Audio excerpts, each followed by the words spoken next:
Hey everybody, Ron from Back in the Fairway here, and guess what? It's Christmas time. So I've been spending a lot more time kind of doing things with the family this holiday season. Not getting out to play a whole lot lately. That's okay though. It's just been kind of a busy Thanksgiving into Christmas season so far. Nothing too dramatic going on.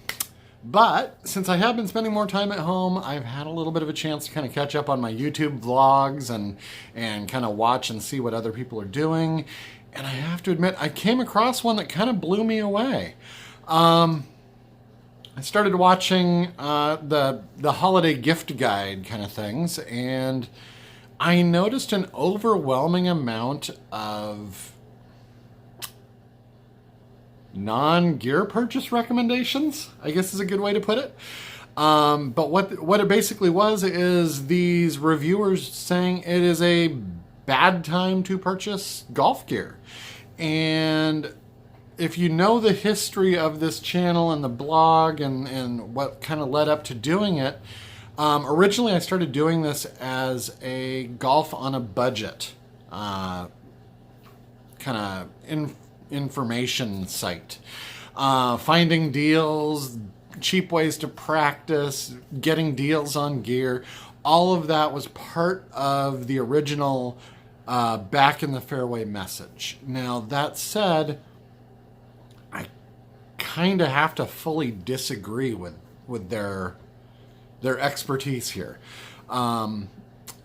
If you are going to go buy gear, I fully agree you need to be fit for it. But at the same time, if you can still go into a store and hit a club and purchase that club on a holiday clearance sale for a half or a third of its original price, I think people would be crazy not to. If you're playing with irons that are 10 years old, buying a set from 2016 or 2017 are still going to give you monumental increases in playability, in dispersion, in spin, in performance. It's going to be a better club for you. If you look at the ones that are discontinued from early this year, you'll see even bigger performance gains just due to the technologies that are in them. For somebody like me who plays a bladed iron, there's not going to be a dramatic increase from my 1989 Wilson Fluid Feels to my 2014 clubs. But if I were to go and hit, something like the Cobra MBs or something like that, they're still going to have a very similar feel. But if I go to something like a performance cavity back, a player's iron cavity back like the King Cobras, or the Titleist AP2s, they're going to give me a much, much better performance than what I currently have. Now, as you go into this, keep in mind, what I'm saying is definitely get fitted for a club. Much like when I was playing my Wilson F5, the Triton came out, I went in for a fitting.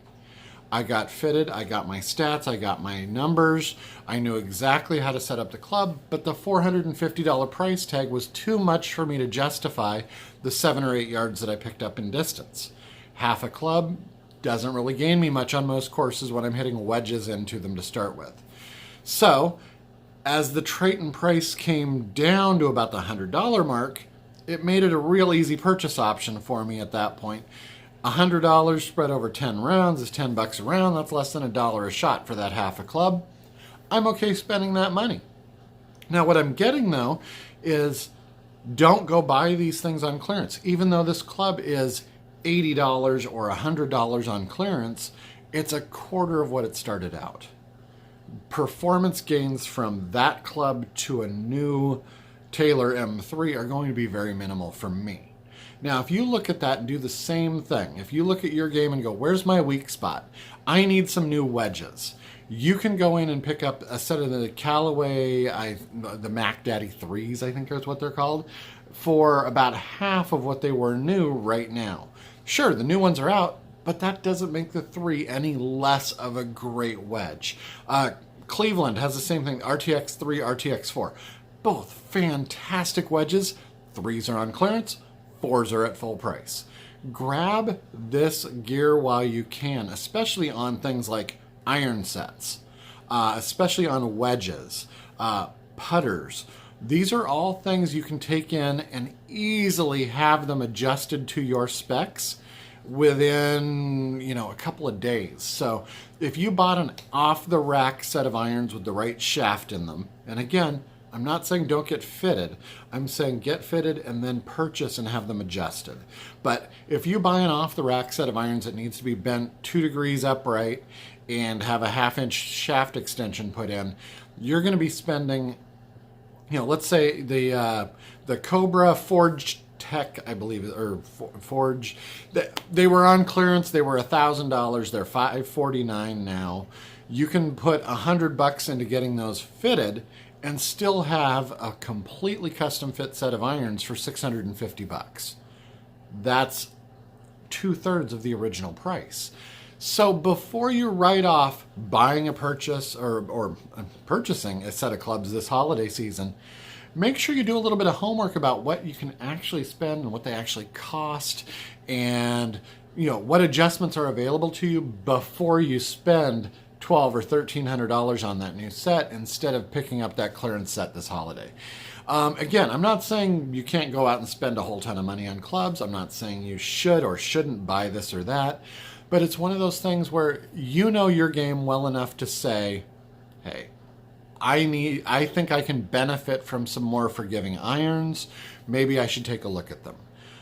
Whether you're a distance hacker on the weekends, just wanting to go out and play and picking up something like the $250, $300 Wilson D300s that are on clearance now, or you're going to the opposite end of the spectrum and looking for a deal on a muscle back blade.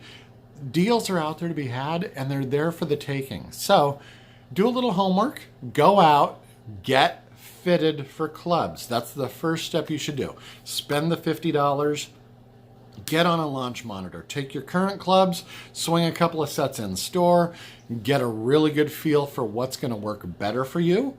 Do some homework, see what the previous year's model was, see if you can find it online, see how well it works for you. Again, this is kind of a no-brainer for me as somebody that doesn't have an unlimited budget. I have to shop the clearance racks a lot. So as you can see from my handicap continuing to drop, it's not about having the latest tech. Mine's 4 or 5 years old now. It's a muscle back blade. Just getting out and hitting them is far more beneficial than anything else out there. I could go out and spend $2,000 on a set of new blades and I wouldn't hit them any better than I hit mine. So hopefully that's the same story for you, where you can get a little bit of game improvement and get it at a major discount. So go hit up your local store, see what they've got on clearance. You might find that perfect gift for yourself under the tree. And if you're really lucky, you may be able to share that gift with somebody that wants to buy you something really nice and find it at a deal for them so they can get you something you'll love and it won't break their budget as well. So anyway, just my 2 cents on holiday shopping for the golfer, and especially on big equipment purchases. I'll be following this up with a great gift idea for the golfer who kind of has everything, or maybe the one you just not sure what to get something for. But anyway, don't forget, subscribe below. Would love to hear feedback on what you think about buying gear at the holidays and if it's a good move or a bad move. And we will see you on the next video. Thanks so much.